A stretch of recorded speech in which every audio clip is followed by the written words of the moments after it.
Pertama-tama kita harus tahu apa sih profesi guru itu. Profesi guru adalah pekerjaan yang melibatkan pengajaran, bimbingan, dan pengembangan peserta didik secara profesional. Guru memiliki tanggung jawab untuk mentransfer ilmu pengetahuan, membentuk karakter, serta membantu siswa mencapai potensi maksimal mereka melalui metode pembelajaran yang terencana dan berpedoman pada kode etik profesi. Selanjutnya adalah mengetahui apa sih kompetensi-kompetensi yang wajib dimiliki oleh guru profesional. Yang pertama adalah kompetensi pedagogik. Kompetensi ini adalah kemampuan untuk merencanakan, melaksanakan, dan mengevaluasi pembelajaran serta memahami karakteristik peserta didik dan menggunakan strategi pengajaran yang tentunya efektif untuk murid atau peserta didik kita. Yang kedua adalah kompetensi kepribadian. Ini adalah bagaimana sikap dan perilaku yang mencerminkan integritas dan keteladanan untuk menjadikan guru sebagai panutan bagi para siswanya. Yang ketiga ada kompetensi sosial. Ini adalah kemampuan untuk berinteraksi dan berkomunikasi dengan siswa, orang tua, masyarakat, serta membangun hubungan yang baik untuk kerjasama. Yang keempat atau yang terakhir adalah kompetensi profesional. Tentunya pengetahuan dan keterampilan dalam bidang studi yang diajarkan dengan fokus pada pengembangan diri melalui pendidikan dan juga pelatihan. Nah, keempat kompetensi yang sudah saya sebutkan ini saling terkait dan penting untuk mendukung keberhasilan proses pembelajaran. Selanjutnya adalah beberapa komponen-komponen pendidikan yang ada di Indonesia. Yang pertama adalah tujuan pendidikan. Nah, pendidikan di Indonesia sendiri bertujuan untuk mencerdaskan kehidupan bangsa, membentuk karakter, dan juga meningkatkan keterampilan peserta didik agar mampu berkontribusi dalam masyarakat dan juga menghadapi tantangan global. Yang kedua tentu saja ada kurikulum. Nah, kurikulum ini adalah rencana pembelajaran yang berisi tujuan, materi, dan juga metode yang digunakan dalam proses pendidikan.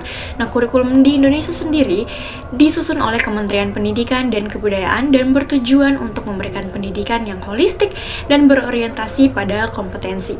Yang ketiga ada pendidikan dan tenaga kependidikan.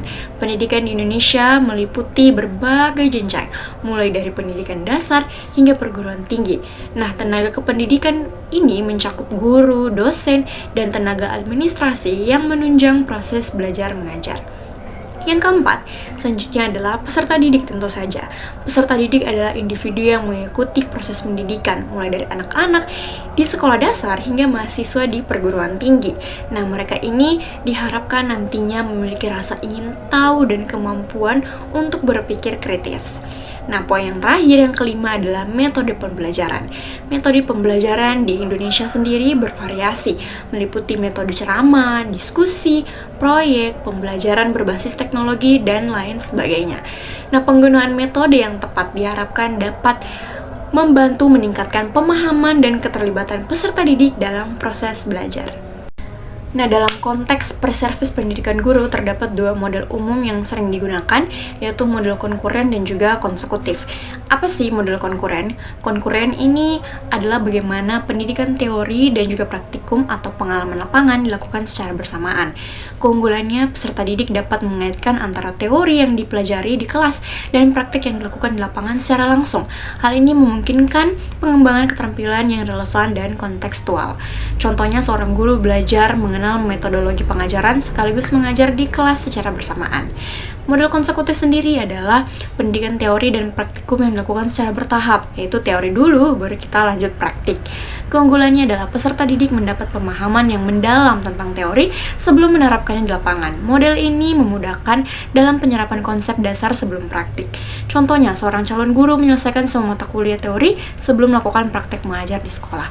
Nah, model ini memiliki kelebihan dan kekurangan masing-masing, dan pemilihan model biasanya disesuaikan dengan kurikulum dan kebutuhan di pendidikan masing-masing. Selanjutnya adalah perbedaan in-service training dan upgrading. Nah, kedua ini adalah konsep yang berkaitan dengan pengembangan keterampilan dan pengetahuan bagi para profesional ataupun karyawan. Nah, apa sih itu in-service training atau pelatihan dalam layanan? Nah, ini itu merujuk kepada pelatihan yang diberikan kepada karyawan atau pegawai selama mereka sudah bekerja di suatu tempat, organisasi atau instansi. Nah, tujuan utamanya adalah untuk meningkatkan keterampilan atau pengetahuan mereka yang relevan dengan pekerjaan yang sedang dijalani, agar mereka dapat meningkatkan kinerja dan efektivitas di tempat kerja tersebut. Selanjutnya adalah upgrading atau peningkatan. Hal ini merujuk pada proses peningkatan keterampilan, pengetahuan, atau kualifikasi seseorang, nah terutama dalam konteks profesi atau karir. Nah, upgrading ini biasanya dilakukan untuk membuat individu lebih kompeten dan siap menghadapi perubahan dalam industri atau teknologi atau perkembangan yang terus berkembang. Nah, upgrading seringkali mencakup pelatihan lanjutan atau pendidikan formal yang lebih tinggi. Adapun tantangan dan juga permasalahan yang seringkali dihadapi oleh seorang guru saat mengajar di kelas. Yang pertama adalah keterbatasan sumber daya. Nah, kurangnya fasilitas dan juga alat bantu pembelajaran dan materi yang memadai ini dapat menghambat proses pembelajaran dan juga kualitas pembelajaran di dalam kelas. Yang kedua adalah kelas yang padat atau terlalu banyak siswa dalam suatu kelas. Nah, ini dapat menyulitkan guru dalam memberikan perhatian individual dan mengelola kelas tersebut dengan efektif. Yang ketiga adalah tantangan teknologi. Tidak semua guru atau siswa memiliki akses atau keterampilan yang memadai dalam menggunakan teknologi pendidikan yang semakin canggih dan semakin berkembang ini. Yang keempat adalah beragam kemampuan siswa. Setiap siswa memiliki tingkat kemampuan yang berbeda, sehingga guru perlu menyesuaikan metode pembelajaran untuk memenuhi kriteria dan kebutuhan masing-masing dari siswa yang dia miliki. Yang kelima adalah motivasi siswa yang rendah. Nah, ini seringkali terjadi bagi para siswa maupun mahasiswa. Nah, beberapa siswa mungkin kurang tertarik atau kurang termotivasi dalam pembelajaran yang dapat mempengaruhi hasil belajar mereka. Seberapa penting sih program pendidikan guru? Nah, program pendidikan guru ini sangat penting karena untuk mempersiapkan calon guru tentunya dibutuhkan adanya pengetahuan, keterampilan, dan juga sikap profesional agar dapat mendidik secara efektif. Program ini memastikan guru mampu memahami kebutuhan siswa, memahami bagaimana menguasai materi ajar, dan menerapkan metode pembelajaran yang sesuai, sehingga calon guru tersebut dapat berkontribusi pada kualitas pendidikan dan juga pembangunan masyarakat yang ada di Indonesia kita tercinta ini. Nah, sulitnya program pendidikan guru adalah bagaimana tuntutan terletak. Kita dituntut untuk dapat menguasai teori dan praktik secara mendalam, memahami berbagai kebutuhan siswa, dan juga menghadapi perkembangan teknologi dan kurikulum. Selain itu, calon guru juga harus memiliki kemampuan manajemen kelas, kreativitas, serta komitmen yang tinggi dalam menghadapi kompleksitas dunia pendidikan sekarang ini. Nah, adapun perbandingan perbedaan kurikulum, metode pembelajaran, dan juga lingkungan sosial dalam pengembangan guru di Indonesia dan juga di Jepang atau negara Jepang. Nah, dalam kurikulum, Indonesia cenderung mengalami perubahan secara periodik dengan tujuan untuk menyesuaikan dengan kebutuhan zaman.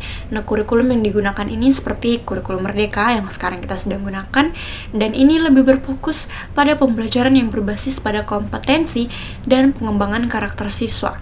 Ada penekanan pada pendidikan yang inklusif dan berbasis pada teknologi. Sedangkan di Jepang sendiri, kurikulumnya itu lebih stabil dan terstruktur dengan jelas. Fokus utama kurikulum di Jepang adalah pengembangan moral dan juga karakter, serta pencapaian akademis. Nah, di Jepang ada penekanan kuat pada mata pelajaran dasar seperti contohnya matematika dan sains. Nah, dengan integrasi nilai-nilai sosial yang mendalam. Selanjutnya adalah perbedaan antara metode pembelajaran di Indonesia dan juga di Jepang. Nah, di Indonesia sendiri, metode pembelajaran itu berfokus pada pendekatan yang lebih aktif dan kreatif, seperti pembelajaran yang berbasis proyek. Namun, tantangannya adalah dalam implementasi yang bervariasi di tiap sekolah. Nah, dengan beberapa area yang masih mengandalkan metode ceramah, sedangkan metode pembelajaran di Jepang sangat berorientasi pada pengembangan disiplin, kerjasama, ketekunan, dan lain sebagainya. Nah, pembelajaran di Jepang juga sering melibatkan siswa dalam kegiatan kelompok ataupun praktik langsung dan mengedepankan refleksi dan juga analisis mendalam. Selain itu, penggunaan teknologi di kelas juga semakin berkembang meskipun lebih terstruktur tentunya. Nah, yang terakhir adalah lingkungan sosial. Nah, di Indonesia sendiri lingkungan sosial sangat beragam dengan banyaknya perbedaan budaya, bahasa, dan ekonomi di antara siswa. Hal ini menuntut guru untuk memiliki kemampuan dalam menangani kelas yang heterogen. Nah, terkadang faktor sosial dan ekonomi dan perbedaan budaya menjadi tantangan dalam menciptakan kesetaraan pembelajaran. Sedangkan di Jepang sendiri, lingkungan sosial lebih homogen dengan nilai-nilai sosial yang lebih seragam dan tinggi terhadap pendidikan. Ada tekanan sosial yang kuat untuk berprestasi dan guru seringkali dianggap sebagai panutan. Nah, masyarakat Jepang sangat mendukung pendidikan dengan keterlibatan orang tua yang lebih tinggi dalam perkembangan pendidikan. Demikian penjelasan tentang apa saja yang saya pahami selama mengikuti pembelajaran di mata kuliah profesi kependidikan. Terima kasih.